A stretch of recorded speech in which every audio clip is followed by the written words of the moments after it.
Alright, this is a question over suggested homework 6.2, right there, number 40. And what this problem basically is working on is that we're going to look in the main question popped up about Pearson's Index. And then I decided just to go ahead and work the entire problem out just for the sake of making sure we understand how to use the calculator to get here and so forth. If my directions don't follow, I'm using guided solution. So you've got either option here. I'm going to use guided solution just to kind of help me work through and see where I get these numbers from. So first thing is we need to construct a histogram. We had a set of data here with 30 random states in it. So we start off on our calculator, we press the STAT button, and inside the STAT button we press number 1 for that would take us to, we press enter, take us into edit our list. Now you'll notice I already have a bunch of numbers in here. I'm going to go ahead and just clear those by going up on top of the list and pressing clear. So I go up on L1. Notice right here I'm up on top of there. I press clear, not delete, and that clears my list. So now I'm going to go ahead and start putting in, I'll put a few in while you're watching, and then I'll press pause and finish putting the rest in. So I'm going to start here with the 57, so I'll go across 57, enter, 68, enter, 36, enter, 200, enter, 200, enter, 17, enter, 80, enter, 175, enter, 166, enter, 45, enter. And I'll put the rest in and then bring you back. Alright, and I'm back. You'll notice here one thing is that this is a list. It has 30 items in it, 3 by 10 for a total of 30. You'll notice here that when I put this in my calculator that I can actually see if I go up on top of the last number, 251, it tells me that I'm on the 30th item in my list. With my items in place, right now I'm working on constructing the histogram. And I mean, I don't have to use the graphing calculator to do this, it just helps me, it assists me. Okay, at this point, I'm going to go in here in blue where it says stat plot. Okay, to get to the blue, I hit the second, and then I hit y equals.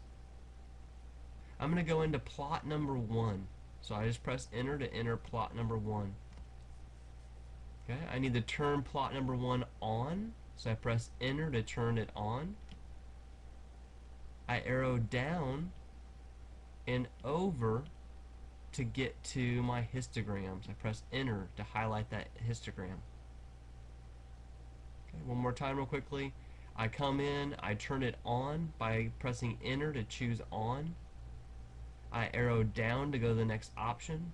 To scroll across, the type, I use the side arrows to arrow over to the histogram. And my information is in L1, so it's already listed for me in L1 there. And we leave our frequency at 1 unless we're doing frequency meaning that 57 only shows up one time in this list. 68 only shows up one time. So if you wanted to double that frequency, we would change that to a 2 and so forth, which is very rare that we would do that. Alright, so with that said, I like to use a command that the calculator has for me that'll set up the proper window. So I will go to zoom. Oops, sorry about that. If that happens, just go second quit and go back in to your stat window. Remember, we're in stat plot, so we hit second, y equals. We're in plot number 1, so we press enter to go into it. Okay, we're good to go. Everything's good. Okay, zoom. And after pressing zoom, I want you to go to, I'm going to scroll down just so you see.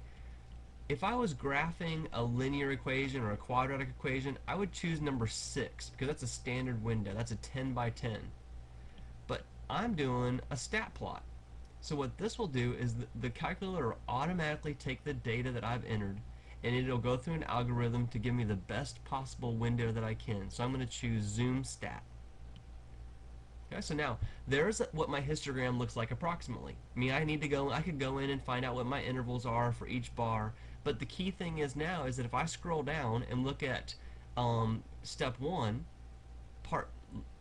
graph A is not my graph, graph B is not my graph, graph C is not my graph, so therefore, well, holy moly, let's take a look at this and see what's going on here. Interesting. A doesn't look right. B doesn't look right. C doesn't look right. and D doesn't look right. So you know what? I better check my numbers real quick. I'm gonna hit pause and check my. Alright, it's great when I make mistakes in front of you. I noticed, I went through my list and I noticed that down here 44 was actually 4, so I changed it to 44. 87, 200, 251. Okay, so all I have to do at this point is go back to Zoom, choose number 9 for Zoom Stat. There we go. That looks a little bit better. Okay, so now we can come through here and let's take a look and see. And there's our graph right there. So it's amazing how one number changed my graph. So B is the correct graph for me. So I come down here, I choose B. Now the question is this histogram, let me roll that down so you can see it a little better. The question is my histogram somewhat positively skewed, somewhat negatively skewed, or normal? So in this case right here, I'm going to say that my histogram is somewhat positively skewed because positive numbers would be over here, negative would be over here. So this would be called right skewed, this would be called left skewed. So if you have a number out here, if your graph tails off to the right, that's positive, so it has a positive skew. Let's check our answer. Okay, great. All right, now our Pearson Index. Now, this is kind of one thing that might be happening for some people here. I'm going to write a couple things just real quickly here. What we have to recall is that X bar is our mean.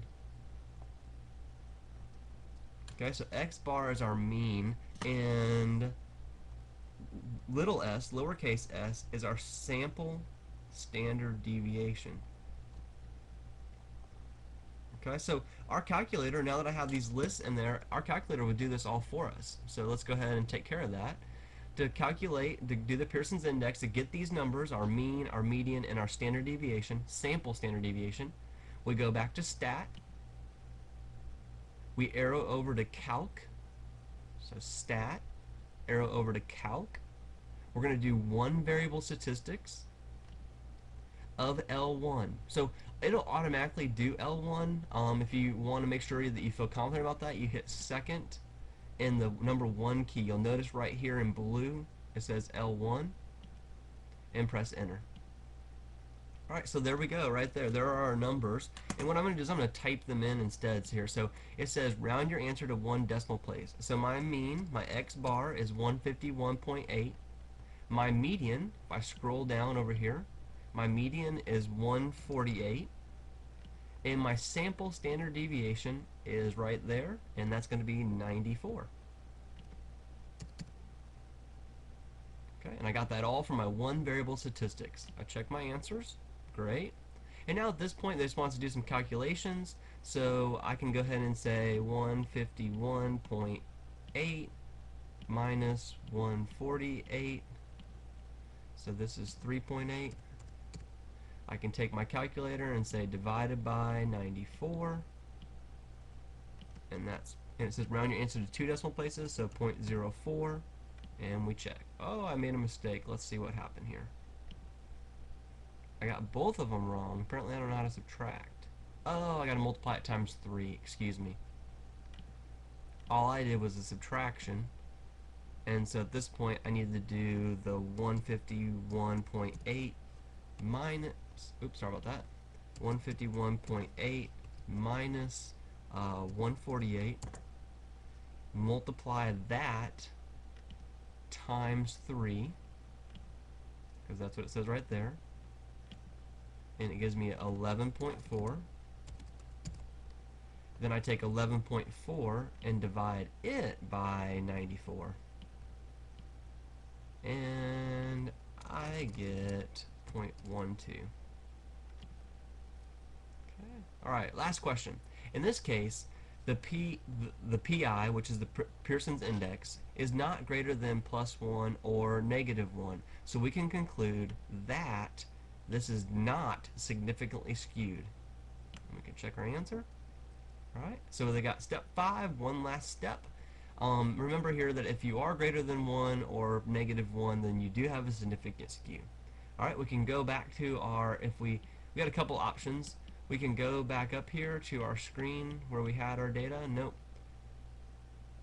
Sorry about that. What we can do is pull the one variable statistics up again to get our Q1 and Q3. So we go Stat, calc, one variable stats. Oops. Let's clear our screen. Sorry about that. Arrow down. Oh, there we go. So stat over to calc, one variable stats. Okay, arrow down through our list, and we can see that our Q1 is 79. We can see our Q3 is 200. So 200 minus 79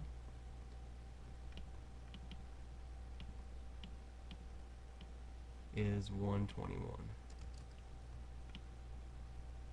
Alright, so we have another little formula. An outlier would be a data value less than Q1 minus 1.5. So we have 1.5 times 121 and 79 minus that answer.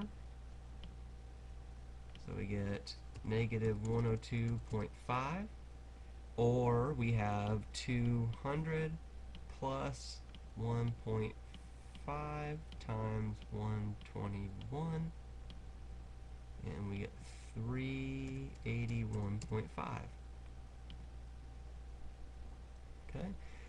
Though the PI indicates the distribution is not significantly skewed, the histogram shows the distribution is somewhat positively skewed, and also there is one outlier. Hence, the distribution is not normally distributed.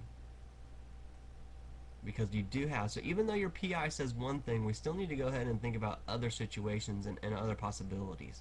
Alright, so that's basically, even though it's with a guided practice, that kind of helps guide you through the problem, shows you how you can use your graphing calculator to be able to get through those values. Remember, there's also easycalculation.com, which will find all those values for you also. Please let me know if you have any questions.